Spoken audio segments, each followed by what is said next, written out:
You know, often on a car journey, we listen to podcasts, and we quite often listen to what is called a Friday night comedy.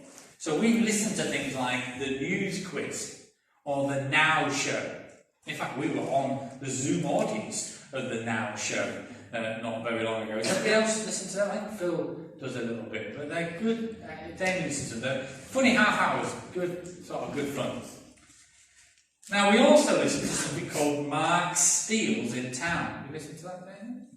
Phil, you listen to that? Mark Steele is a comedian, and what he does is he kind of goes to a town, picks a town around the country. Obviously, he's gained quite a lot of information about that town, and then what he does is he goes in front of an audience from that town and he talks about the town. It might sound a bit boring, but he does it. He's a comedian. He does it in a kind of quite a funny way. Now, the other thing that Mark Steele does, probably as part of his kind of observation of the town that he's visiting that particular week, is he identifies famous people who have come from that town. So I was thinking to myself, okay, I know some, I think, but I looked up famous people from Oldham. Come on, who have we got? Who have we got? Pardon? Philip Schofield? Mark Owen from Take That. Brian Cox. Eric Sykes. Eric Sykes. We nearly bought Eric Sykes' house, actually. Come on. Dora Bryan. Who's Dora Bryan? She's not on my list. What does she do? She's an actress. I'll know her face. I'll know her face if I saw her. Anybody else? Rumblings around. I read a few people. Christopher Biggins. I don't know he was over here. Okay. David Platt, Michael Atherton, Kevin Sinfield, Sarah Lancashire, Shabana Gultani, who was an actress, she was in Dimmer Ladies, Bobby Ball, Nick Grimshaw, Eric Loworth from Dad's Army, George Ford, the rugby player, is he from here? Stephen Timms MP, Ralph Little, Phil Mushing. Quite a few people, there is others, artists and people have done all kinds of we were saying the keyboardist from Thin Lizzy. Anyway, there's another famous people from our town. Well, I guess in all that, it takes me to where I felt that I wanted to share with you and what the passage was that I felt I wanted to give my message on the second Sunday in Advent. I was actually drawn to a verse in the Old Testament. It's an Old Testament prophecy. Now, a prophecy is a prediction of what will happen in the future. So this verse, it was written about 750, 700 BC. Now, that's not before COVID. That's before the birth of Christ. I often used to say, actually, to young people in schools that every time you write the date, in some ways it's another piece of evidence of the existence of Jesus, because we write the date, isn't it? So many years since, 2021 years since, Jesus was born onto this world. So the verse is this, it's Micah 5, verse 2. It's often read around this time of year, and it just says this. But you, Bethlehem Ephraim, though you are small among the clans of Judah, out of you will come for me one who will be ruler over Israel, whose origins are from old, from ancient times. Ephraim is just another ancient name for Bethlehem. And that was the verse that kind of, on Monday, I started to kind of chew on and think about, and kind of three things I want to say particularly about that verse today. The first is this: God coming to the seemingly insignificant. God coming to the seemingly insignificant. You know, Bethlehem was a small, unimportant town. Perhaps one of the least likely places for a king to come. Seemingly insignificant. Yet we know that this is where God chose to be born on earth that first Christmas. And this was no accident. Remember, this had already been prophesied over 700 years earlier. And again, this is another piece of evidence to who Jesus was. See, I heard it said that perhaps Jesus was born, but then he was a bit of a con man. So what he did is he looked up all the Old Testament prophecies about the coming Messiah and decided that he would kind of trick people by kind of pretending to fulfill all these things, and then people would think that he was the Messiah. One problem with that is it's impossible to arrange where you were born, isn't it? So this verse is another piece of evidence that points to the fact that Jesus was who he said he was, the Messiah. The Old Testament prophecy told us, the New Scripture tells us that Jesus was the Messiah, born in this seemingly insignificant place called Bethlehem. I think another example of seemingly insignificant in many ways is that God left the glory of heaven to be born in the squalor of a borrowed stable. Philippians 2 verses 6 and 7 say this: who, being the very nature God, did not consider equality with God something to be used to his own advantage. Rather, he made himself nothing by taking the very nature of a servant, being made in human likeness. Emmanuel, God with us. It's, I believe, one of the most wonderful mysteries of that first Christmas, that Jesus was born into seemingly insignificance. Just illustrate that in two ways. I like these illustrations. The first was from the US astronaut Hale Irwin, who said that after he had returned to Earth, after standing on the surface of the moon, said this: the most significant achievement of our age is not that man stood on the moon, but rather that God in Christ stood upon the earth. Getting our heads around that, we know it, don't we? We know that's what we're going to be celebrating. We know that's why we're kind of going through this period and running up and all these things are happening and we're moving towards Christmas. But again, it's just getting our heads around the amazement of that. I read this story the other day. Let me read it to you. I quite like it. So the grandfather went into a bedroom to find his baby grandson jumping up and down in a playpen, crying his eyes out. When he saw his grandfather, he reached out his little hands and cried, "Out, Papa, out!" But Grandpa knew that the little boy had been put there as a punishment for bad behaviour. So he said, "No, son, in." But the little child kept crying. His plaintive tears and his outstretched hands reached deep into his heart. What was he to do? The boy must have the punishment, but the grandfather was desperate to comfort him. Finally, love found a way. Grandpa couldn't take the boy out of the playpen, so he climbed in with him. I kind of like that. That's an example, isn't it? The song The Servant King puts it like this: from heaven you came, helpless babe, and to thy world your glory veiled, not to be served but to serve, and give your life that we might live.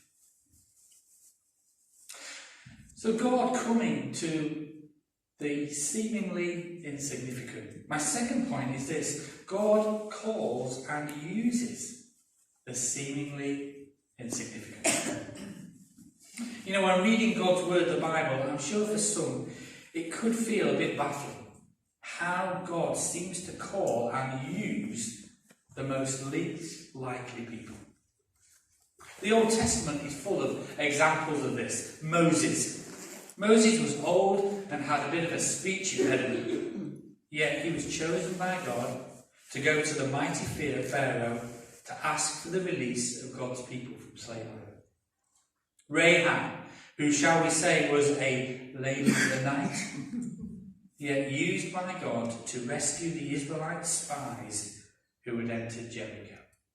David, who really was just a shepherd boy, who God chose to be king. And then probably the best example, certainly for me in the Old Testament, is Gideon, who on his own admission, when God told him he was going to use him to fight the Midianites, replied this, "Pardon me, my Lord." Gideon replied, "But how can I save Israel? My clan is the weakest in Manasseh, and I am the least in my family." This is God calling and using seemingly insignificant people. But we also see this, don't we, in the Christmas story. God chooses to use Mary, but a teenager. And he uses Joseph, a simple carpenter. Though I must admit, I did like his skit. "Please, Mr. Postman." That's a really bad joke there, sorry. Move on. But then we consider the shepherds. Now we might expect the Magi, they were kind of important. But the shepherds, they were like kind of the big men or the street cleaners of their day. Now there's nothing wrong with either of those professions, by the way. But in them days, seemingly insignificant. And then we can't finish this point without thinking about those 12 guys known as the disciples. Surely Jesus would have chosen well here. People who were qualified, people who were experienced. It's going to be such an important, responsible role, wasn't it, they were going to have. Yet he chose uneducated fishermen. Now, I'm not being mean here. The fact that they were fishermen meant that they were uneducated. And then I always like the story of Zacchaeus, who Jesus chose, who was just small and a tax collector. You know, as I was writing this, it just reminded me again of that reading. It's entitled, "Before You Say You're Not Qualified." I'm sure many of you will have heard this before, but it just says this, "Before you say you're not qualified, consider these people. Noah got drunk. Abraham was too old. Isaac was a daydreamer. Jacob lied. Leah was ugly. Joseph was abused. Moses was a murderer and couldn't talk. Gideon was afraid. Samson had long hair."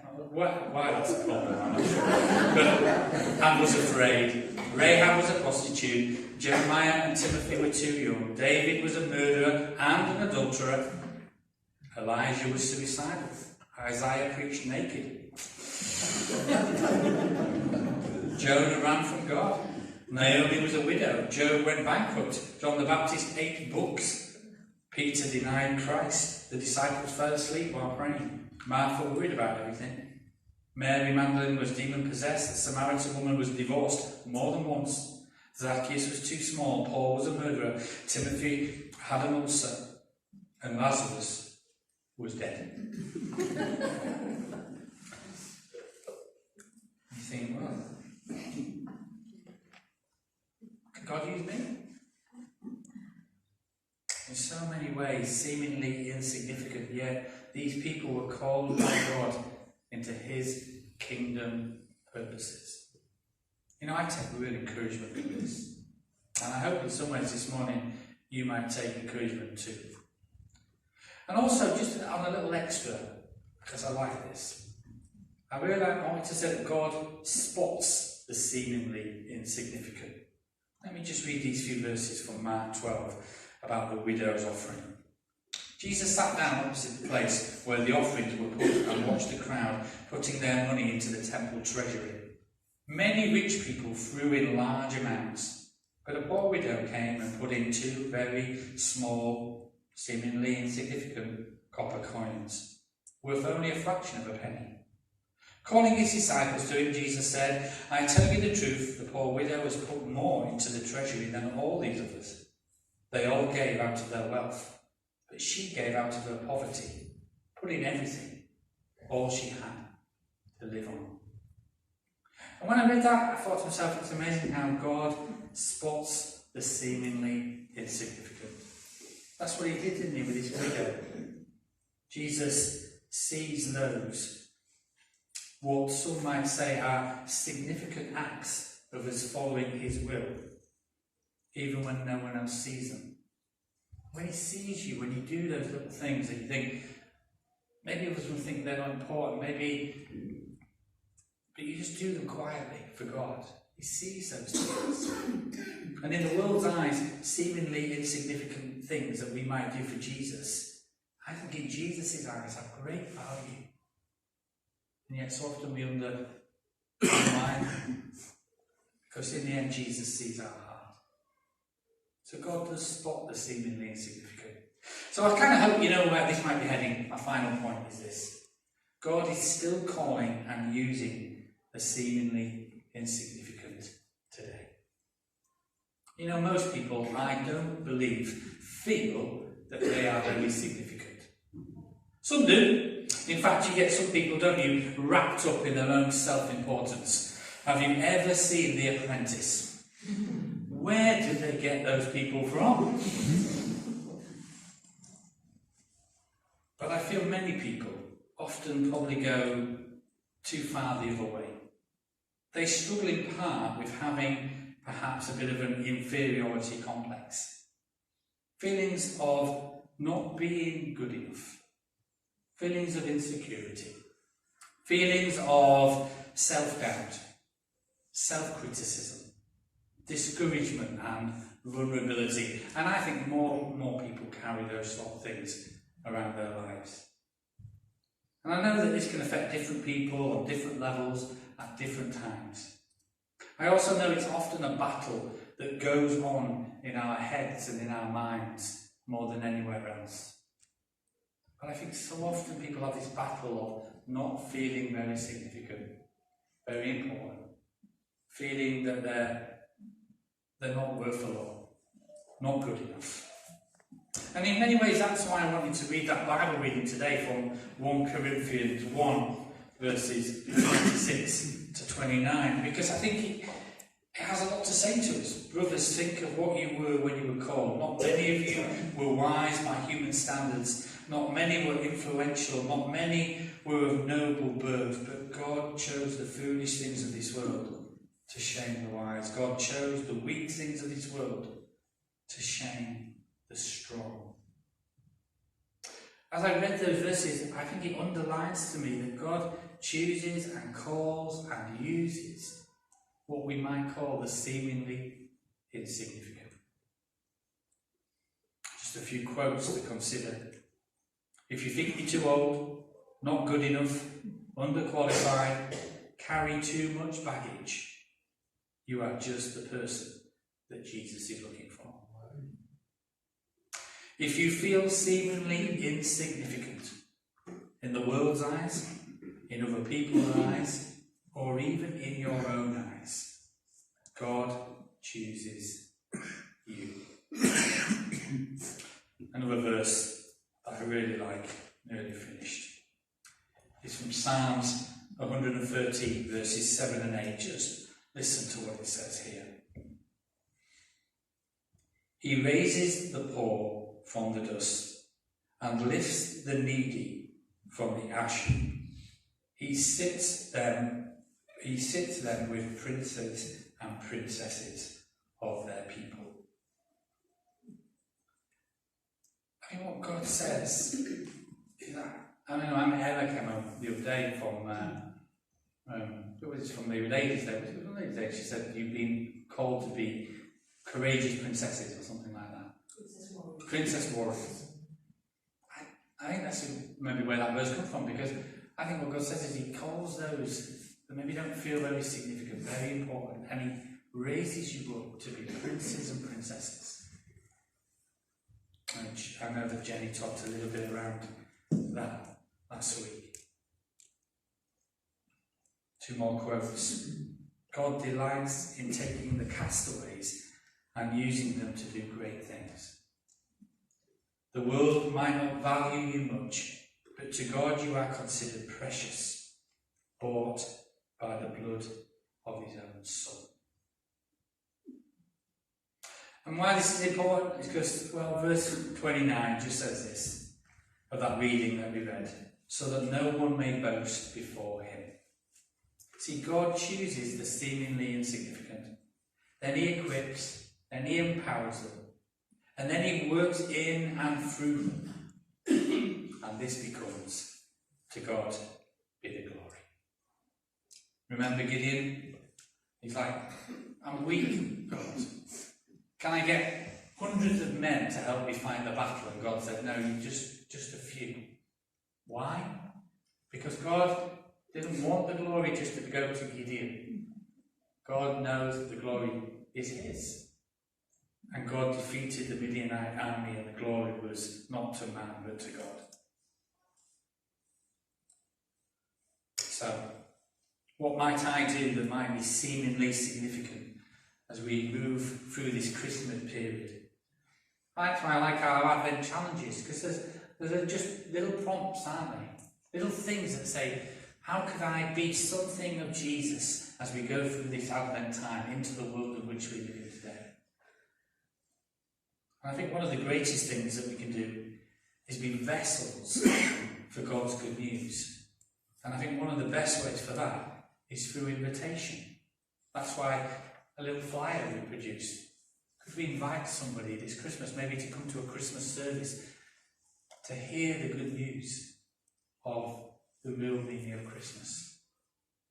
You might think, well, that doesn't seem like much to do, but just imagine if they caught something. And in the end, remember, it's all to God be the glory.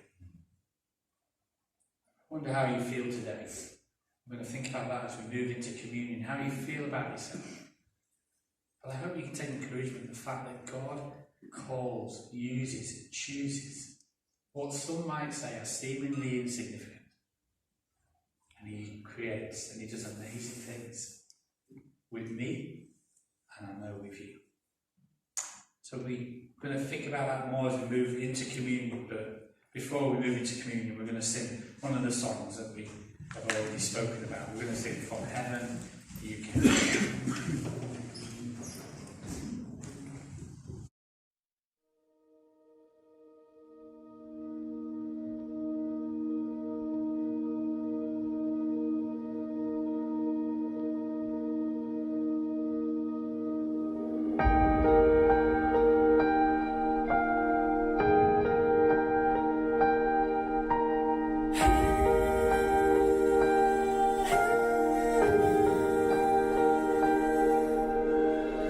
From heaven you came, helpless babe,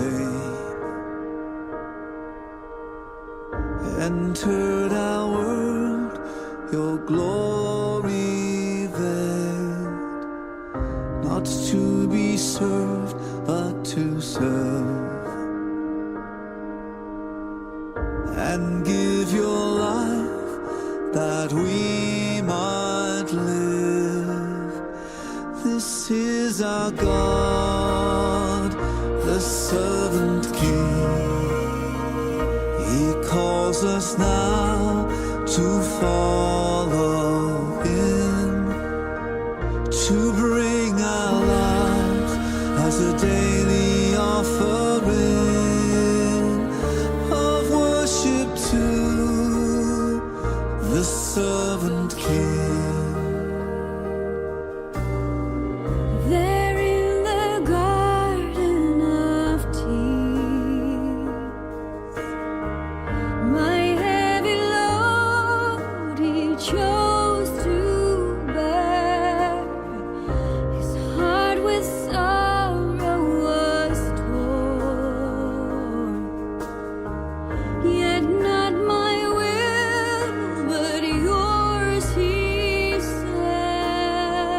This is our God, the servant King. He calls us now to follow Him, to bring our lives as a daily offering of worship to the servant King. Come see His hands and His feet, the scars that speak of sacrifice, hands that flung stars into space. To cruel nails surrender. This is our God, the servant King. He calls us now to follow Him, to bring our lives as a daily offering of worship to the servant King.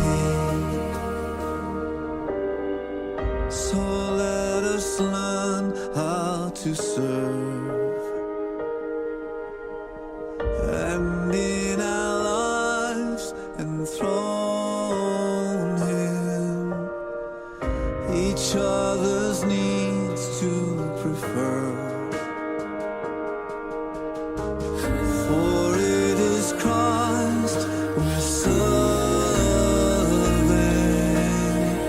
This is our God, the servant King. He calls us